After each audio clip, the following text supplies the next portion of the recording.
Okay, so let's start. All right.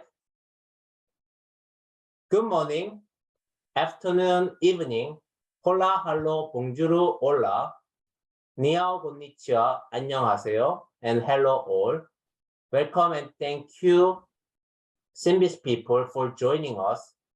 The 50th seminar, oh my God, 50th seminar, I love the number, and I call it a Northwestern Day.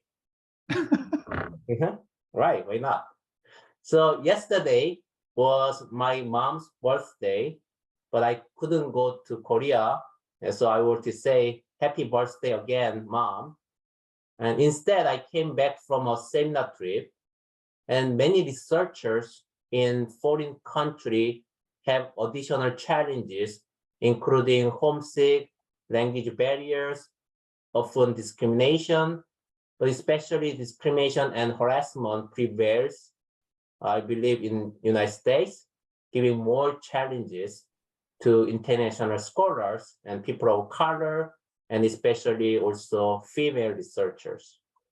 I'm still optimistic because there are so many great and kind people in the world, and over the weekend, I confirm my belief, and so I thank all the people with warm heart for your support and kindness, and I strongly believe that we can change this world together. Okay, it's my tremendous honor to introduce very briefly our pioneer speaker, Professor Julius Lucks from Northwestern University.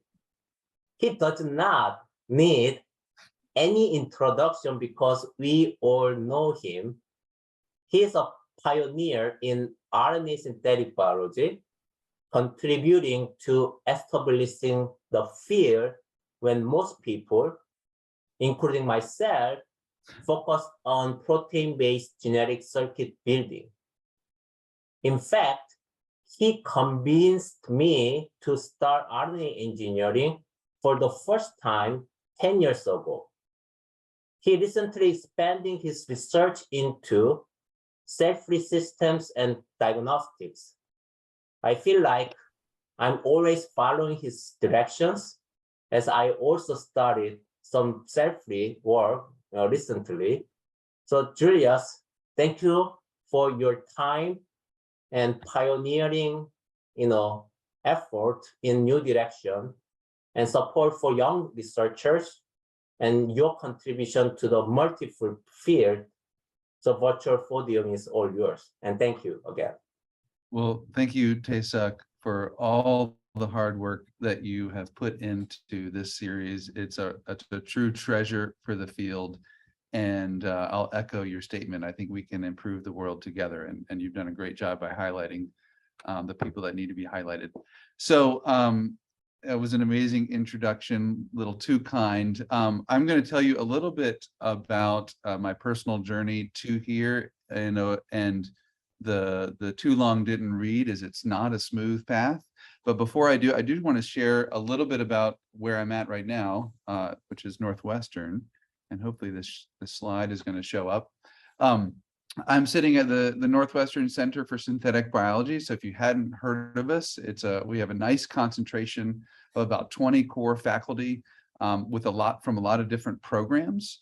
Over 200 trainees, that's undergrads, graduate students, postdocs, and lots of great community events and resources for you to access. I highlight this one red box. It's a new NSF training program we have in synthetic biology, and also a very vibrant entrepreneurial scene. So I just highlight that because we're having a lot of fun here, and I hope to see all of you one day in person visiting us. That slide kind of belies the path getting here. It looks like everything was easy, but I just wanted to share a small set of my trajectory, telling you that it wasn't.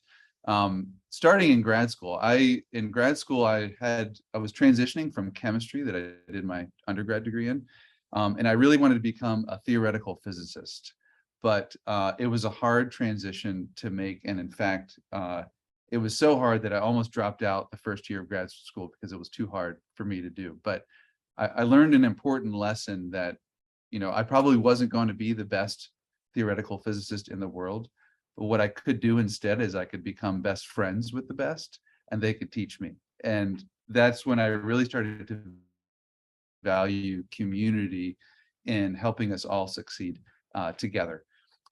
That was a foundational point for me, but it still had some rocky roads. I was in a chemical physics program where I could actually work with any professor that I wanted to, but almost all of the theoretical physics professors refused to even talk to me about research because they didn't think I was smart enough coming from a chemistry background.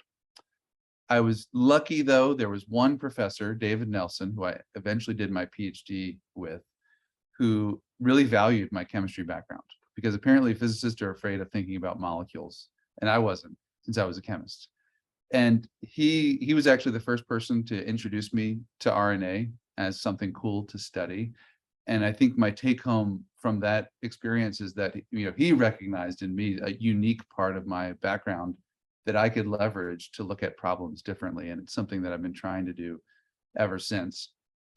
But life still continues to be an adventure. When I went to be a postdoc in Adam Arkin's lab at Berkeley, I decided to take the plunge and become a wet lab biologist, because people like Tae-suk were doing all sorts of cool things in cells, and I could only do things in a computer. But that was full of failures. I didn't know what I was doing. Experiments failed.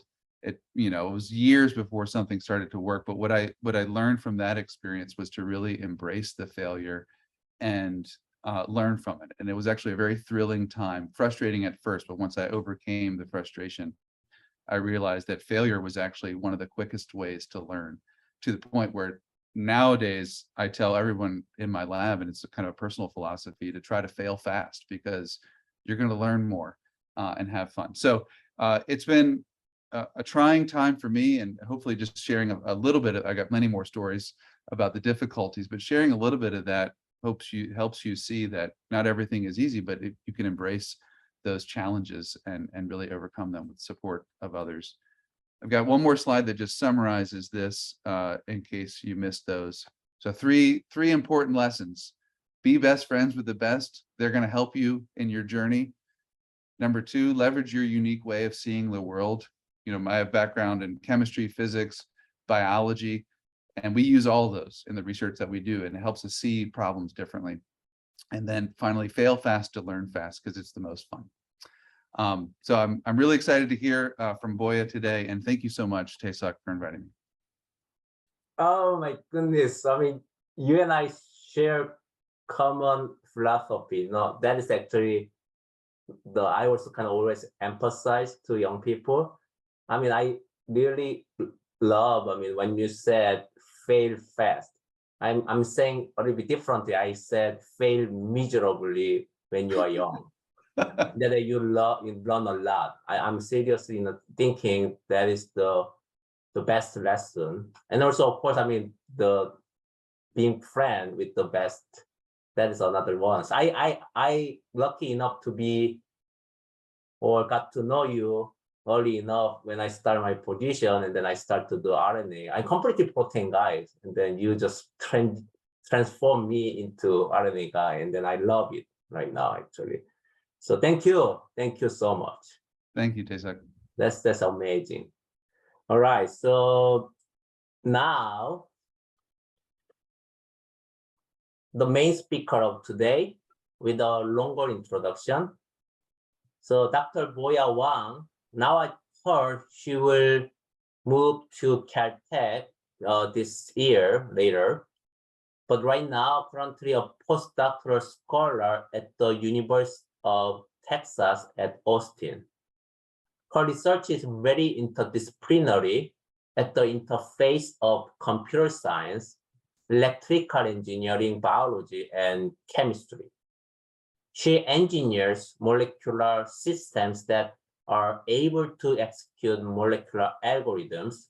She's also trying to integrate DNA computing with DNA storage. Her work has received the Best Student Paper Award at the International Conference on DNA Computing and Molecular Programming. She received her PhD in BioECE also from the University of Texas at Austin in 2020. And she obtained her BS degree in chemistry from Guangzhou University of Science and Technology in China. I'm especially glad to introduce her because not many female researchers, unfortunately, are working in computer science, let alone working on computer science and electrical engineering combined with biology and chemistry. So as Julius already mentioned, she has everything, I guess, biology, chemistry, computer science, and electrical engineering. I believe we need more diversity, especially female researchers in science and engineering. So I'm glad to have her today. So Boya, thank you so much for your time today, and please take it away, and all yours now. Thanks for the great introduction. And I'm also, I can relate with what Julius said about the transitioning from chemistry background to a different background, and it was a not easy path. So today, I'm going to talk about my research. Here, let me share my screen.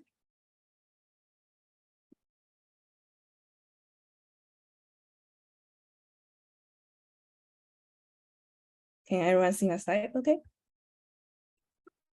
Great. So I'm going to talk about engineering molecular computation with DNA. So computer scientists view life as a giant program.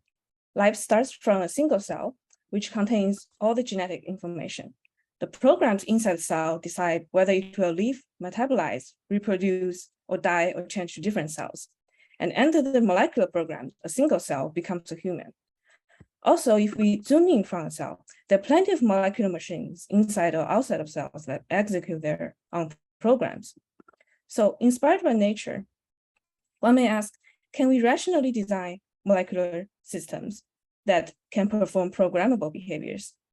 And we can imagine perhaps one day programming biochemical machines will be just like how we program electronic machines today. With the ability to program molecular behavior, eventually it will lead to practical applications such as smart drugs that can specifically target disease cells, or nanomachines that can interact with molecules at nanoscale, or be served as a control module for other chemical systems. So to achieve this, synthetic biologists, who I believe most of the audience are, take natural existing systems, edit and redesign them, while molecular programmers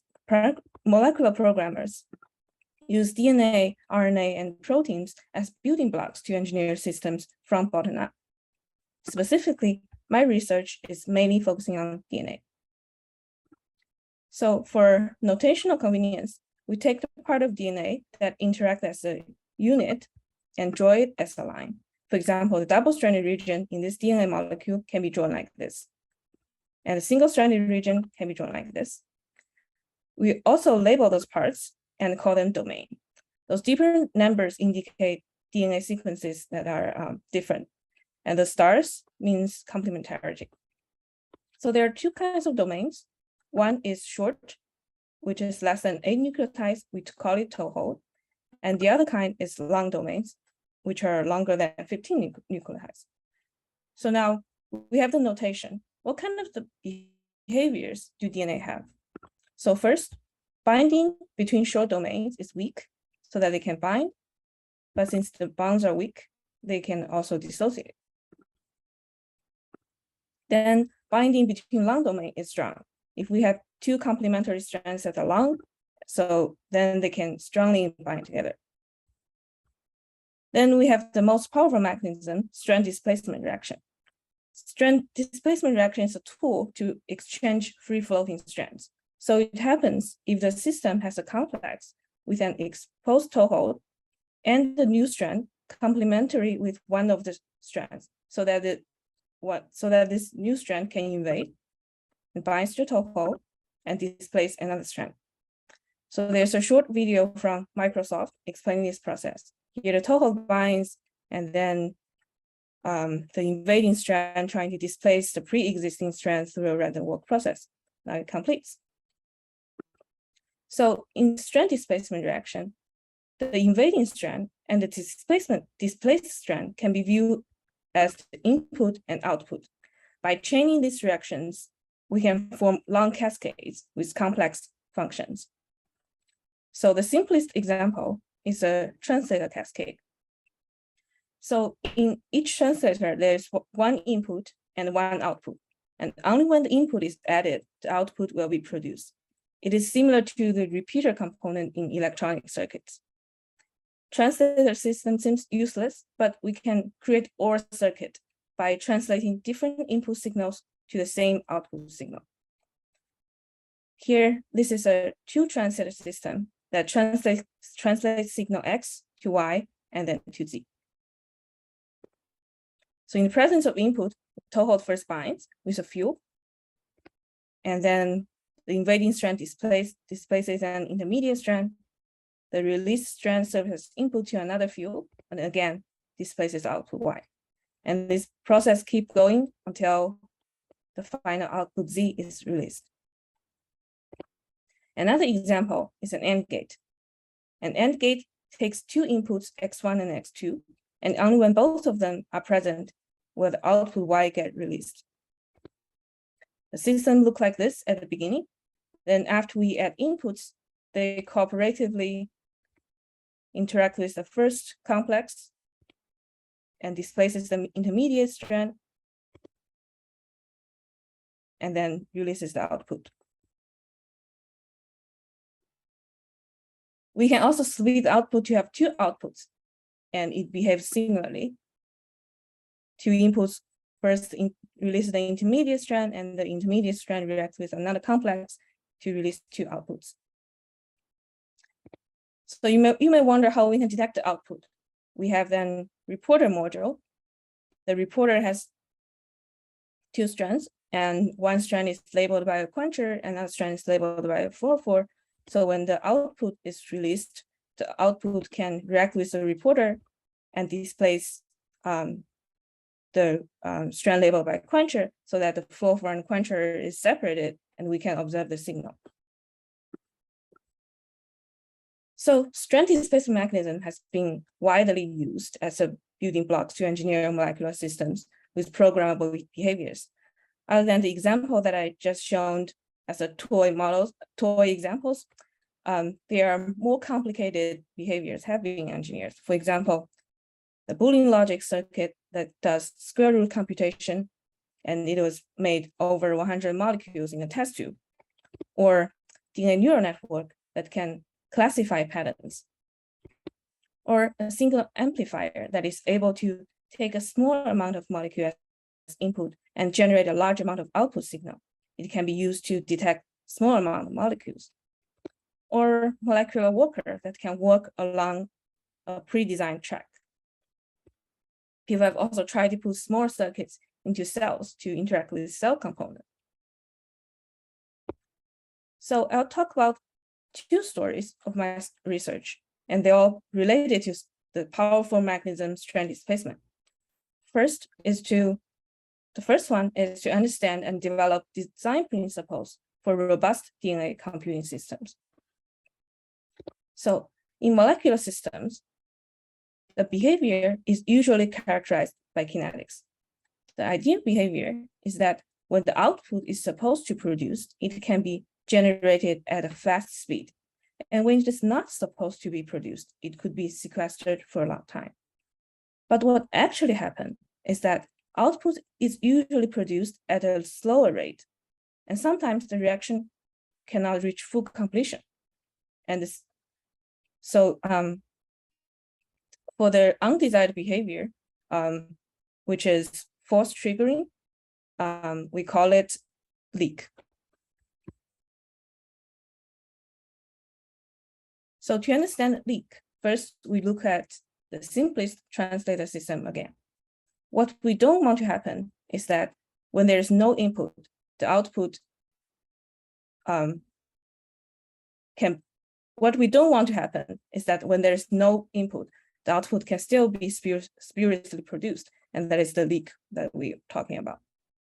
So for this translator system, in the absence of input, even if there's no toehold, the output can still get released through toeless strand displacement reaction. So inspired by the error correction scheme based on redundancy, we modify the traditional design to make it have redundancy level 2. Now, every complex has 2 bound long domains. In the absence of input, leak can still happen. Here, the domains representing the output Y are free, but this leaked complex is still held by another long domain, which is drawn in black. And there exists a unimolecular reaction pathway to reverse the step. So kinetically, this whole leak pathway is less favorable compared to the traditional design. And also thermodynamically, to form this leaked complex, it also has an entropic energy cost. So experimentally, we compared these 2 designs. At different concentrations without input, the traditional design has a lot of false triggering, but the redundancy 2 design dramatically decreases leak. So it looks like the false triggering is almost gone. But if we zoom in, we can still see leak. So we added another level of redundancy and make it redundancy level 3. And in this case, at the same experiment condition, leak is barely measurable. So based on this design principle, we have constructed a translator cascade and a logic OR circuit. Both of them have low leak and can produce output at a fast speed. And this work was published at PNAS. So in a separate work that I don't have much time to dive into, we took a closer look at all the design space for one kind of strand displacement design. And in the design space, all the schemes look very similar, but they have different properties that contribute to desired or undesired behaviors. We theoretically categorize those properties and experiment confirm the prediction. So now I want to switch gear a bit to talk about the second story, which is in-memory computation with DNA storage. So as the demand for data storage grows exponentially, people have tried to find media other than traditional electronics to store information. And DNA has its own unique advantages, such as high information density. Only 1 kilogram of DNA is needed to store all world's data. However, in traditional DNA storage, if we want to manipulate data, we have to go through a time-consuming process. Take DNA out for sequencing and decode it to digital data, compute on classic computer, then synthesize new DNA. So computation happens outside of test tube. So it lacks the ability for in-memory computation. While biology uses DNA for all kinds of purposes, we wonder if we can compute using DNA without the need of extra steps of sequencing or synthesis, so that computation happens at the place where information is stored. And different from traditional DNA storage, for archival purposes, there are already experiments designed for dynamic DNA storage that allow access and modification of data without sequencing or synthesis. For example, files can be accessed selectively and modified through PCR amplification, and adding molecular probes that can introduce or inhibit binding with existing data barcodes can rename or delete files. And if the binding affinities of DNA query probes and data encodes the similarity between images, DNA hybridization alone can be used for image similarity search on database. and adding or removing strep-targeting labeled strands as shown in the first figure, or using enzymes for ligation can also be used to rewrite or erase information. So this work will show smart ways of manipulating data. We wonder if this kind of dynamic DNA storage can be expanded for more complicated and powerful computation. And I have shown that we have seen the power of strand displacement. So in principle, we should be able to use strand displacement to do computation on information stored in DNA. So we wonder, can DNA storage be the killer app for DNA computing? So inspired by recent work, DNA punch card, where information can be encoded in the patterns of nicks on native DNA. We think this architecture for DNA storage can be potentially used for computation. So we designed a theoretical model called SynBYSS. This is named after the type of parallel processing model, single instruction, multiple data. The SynBYSS model merges the idea of storing information in DNA and using DNA to compute.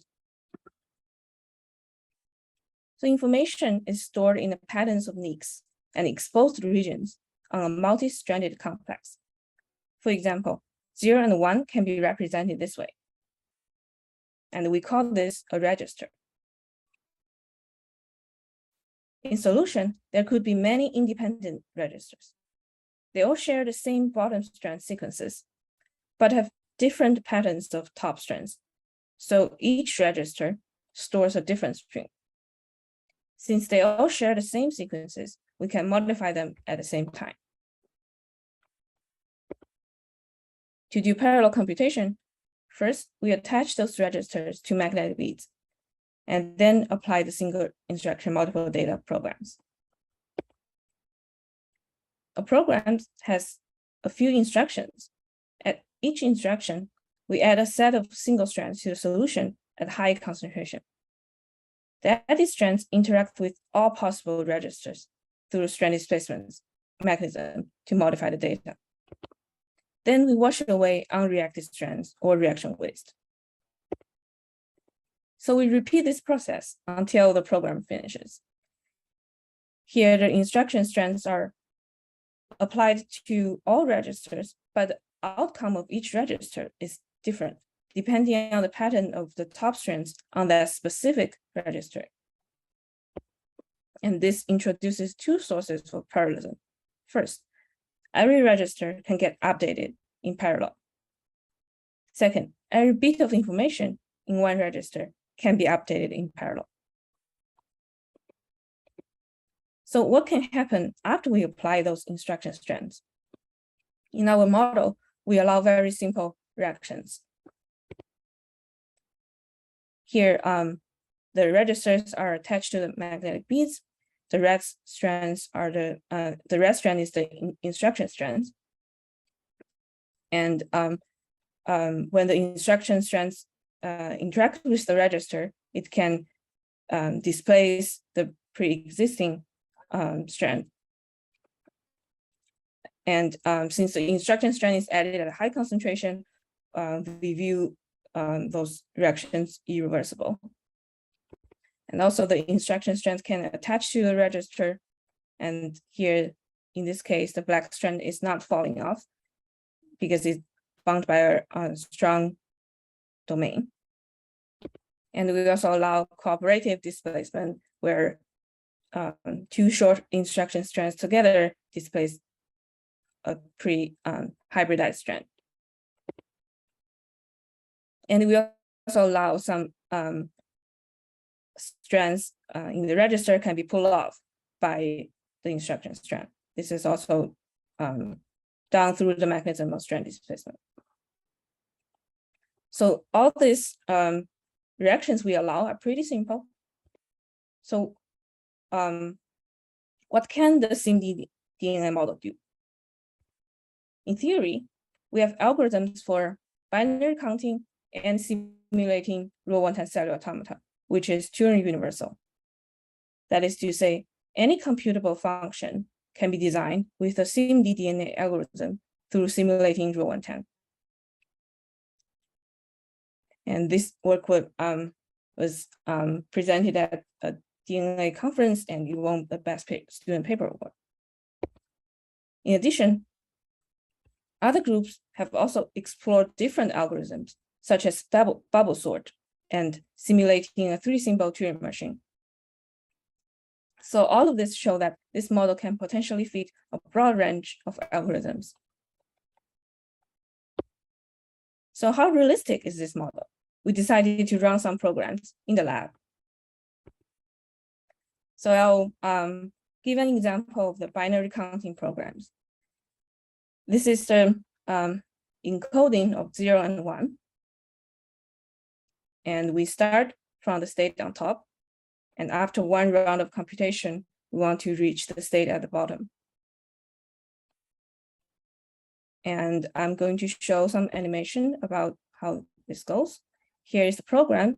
At each instruction, a set of DNA strands react with registers, and then we wash away waste and keep adding instruction strands.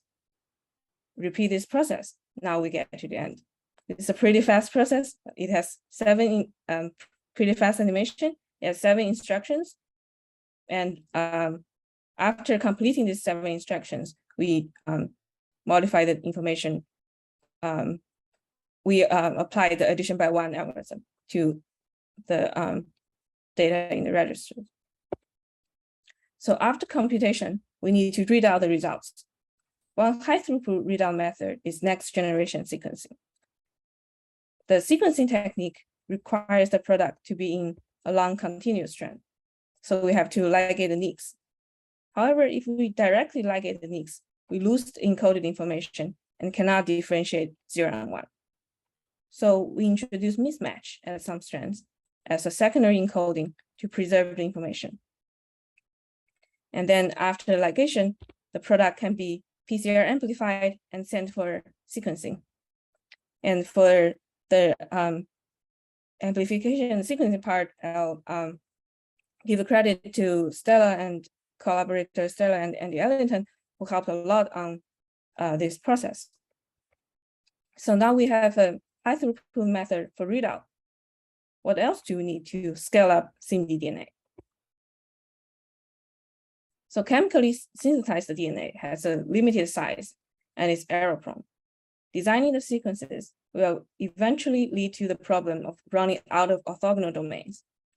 Well, naturally existing sequences do not rely on sequence design, plus they have high fidelity. For example, people have taken naturally existing sequences M13 for DNA origami and constructing uniquely addressable structures made of DNA. And M13 has thousands of nucleotides, and potentially it can accommodate computation with hundreds of bits.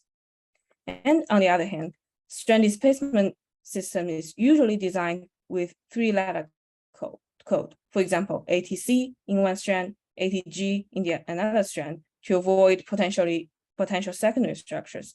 So it's also interesting to ask, can we do strand displacement on naturally occurring sequences?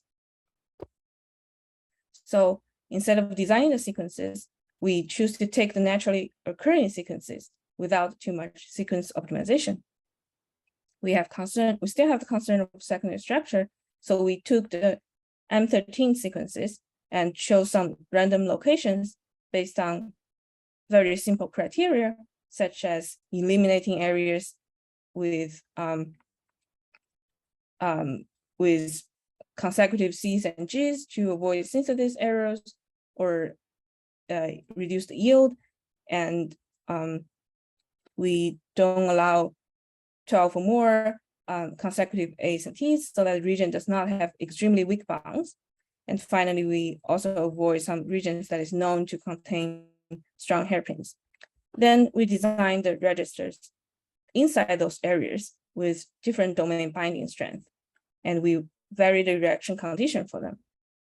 For example, the weak registers will have lower binding energy on the domain and the lower reaction temperature, vice versa for the medium and strong registers.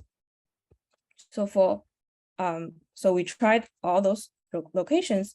A few of them show very positive results on the first try, So we pursued with those locations. And here I'm showing how the data is plotted. I'll show some heat maps. And for example, for this input 1011, after the binary counting program, the desired output is 1100. So we plot the percentage of the reads for all possible output values. Here, the desired output is 85% of the reads. So in the heat map, we represent the output this way and use a black frame to indicate the desired output. And the number inside indicates the percentage of the reads. So we start from single instruction, single data, where all the registers in the test tube have the same initial value. For 4-bit register, there are total 16 input values. So these are the results before computation. We can see that they all assemble almost perfectly. Then after one round of computation, we can see that all of the registers have shifted one to the right. And we do notice that some 0 failed to update to 1 and some, well, 1 failed to change to 0. And we have some hypotheses about strand dissociation in some intermediate steps, and some strand displacement cascade may not complete. So there is still room to optimize and improve. Then we performed single instruction, multiple data computation on all the registers. So we prepare those registers with different inputs individually, and then mix 16 different inputs into the same test tube. So here are the results before computation. And these are the results after one round of parallel computation. The read percentages are similar to single data result, and overall, it has pretty high correct rate. Next, we also tested random access. Random access allows selectively reading, modification, or erasing data within a database so that we can have access to a subset of information without using resources to read the entire database each time. And we use strand displacement because it has high specificity. So to achieve random access, registers with different inputs have unique barcodes labeled. The query strand is complementary to the barcode region. So only the register has the matching toehold and branch migration region can be released in solution. Here are the results of 14 independent queries from the register pool. This plot shows the percentage of the barcodes we read out, and we got pretty orthogonal reads of the registers. Next, we show that by changing the query strand concentration, for example, adding an excess of query strand, we can erase certain registers from the pool. These are the results after reacting with an excess of query strand after binary counting computation. We can see that one register is almost eliminated. And this kind of selective erasure can be used to protect targeted sensitive information. So in summary, we have explored different properties of SynBYSS in practice. Due to a time limit, I didn't talk into the details about the Rule 110 design, but we experimentally demonstrated both the binary counting and Rule 110 programs. And we performed single instruction, multiple data computation on 4-bit registers. And there are 122 steps of strand displacement reactions happening on M13. And in addition to assemble registers at a single location on M13 molecule, we also assembled 2 registers with orthogonal sequences on the same M13 molecules. And we performed parallel computation on the registers at 2 different locations at the same time. We achieved random access that can specifically query some registers, and we can selectively erase some data. Lastly, to scale up SynBYSS computation, we also performed multiple rounds of computation on both binary counting and Rule 110 programs. So looking forward, we're excited to continue scaling up the SynBYSS DNA, both theoretically and experimentally. Theoretically, there could be development of new algorithms with better efficiency or different encodings. And experimentally, we can improve the computation result or have a better automation process for the workflow by potentially using microfluidic chips. And we can also explore experimentally conduct multiple programs in parallel. And lastly, we may also scale up by using enzymes to produce the registers. So that concludes my talk. I would like to thank my advisor, David Soloveitchik, and all other collaborators who helped on the project that I talk about today. Thanks. Oh my goodness. Oh my goodness. Oh,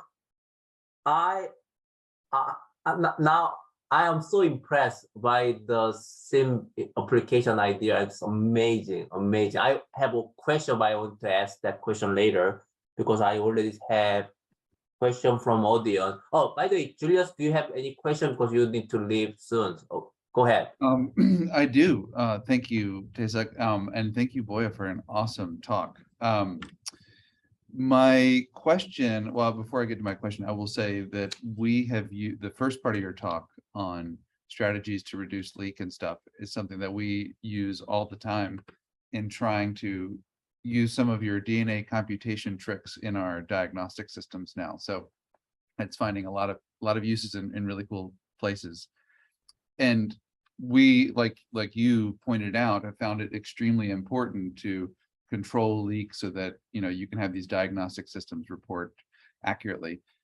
My question was, as you transition to the DNA computation and storage part of your projects, are you finding it important to use some of the same principles that you talked about in the first part to make sure those computations work well? Like, I don't know, in your system, are you using those design rules to limit kind of leak or interactions? Because the scale of the complexity has increased quite a bit.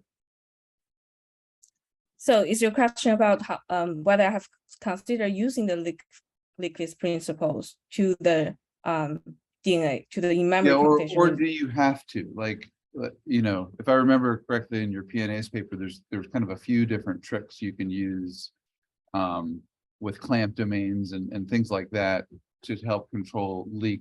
Are you finding that you need to consider that in the DNA computation or not? That's a good question.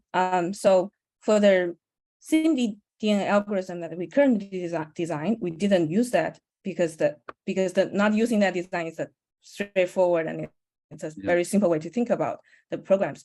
But there could be future work thinking about how to it's not a direct transition from the leak-list design to the SynBYSS algorithm. So in the future, it's worth thinking about how to apply those leak-list design to the SynBYSS algorithms.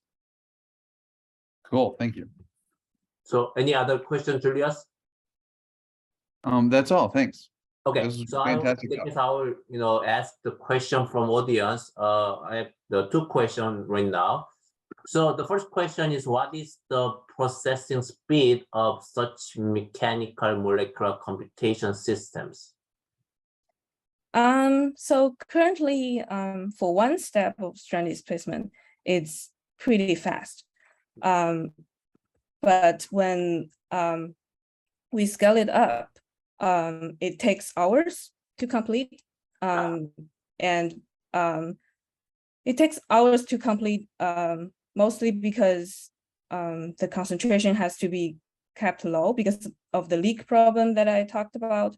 Because of leak, the spurious release of the output signal can just mess up the computation result. So to reduce leak, the species concentration are usually kept at a very low concentration, and that makes the whole process slow. So I would hope that the linked list principle can be applied to all different computation schemes so that people can really engineer more robust and fast strand displacement circuits. I see. So in that case, could you just give, I guess, I mean, this person also probably wanting to know what is kind of, let's say you only have one, replacement kind of system, what would be kind of time scale of that one? So probably this person wanting to know second, millisecond, minute, hour. I mean, probably this person also wanting to know that one. So just rough order of magnitude. I guess it depends on the concentration that is used. I think for a single step of strand displacement, it can be, I'm not sure about the number, probably seconds. Okay. So another question, the Ilham, is such a mechanical molecular system reusable? And then can you reset the system reliably as you could transistor chip to a default state to perform future computations, or does the system currently need to always be generated de novo to a default state? That's a very good question. So the examples that I have shown, those complicated and powerful computation results are engineered on system that is only used once. But if we want to engineer reusable molecular systems that may require a different approach to design the systems, and currently there are some reusable systems, but at a very slow scale.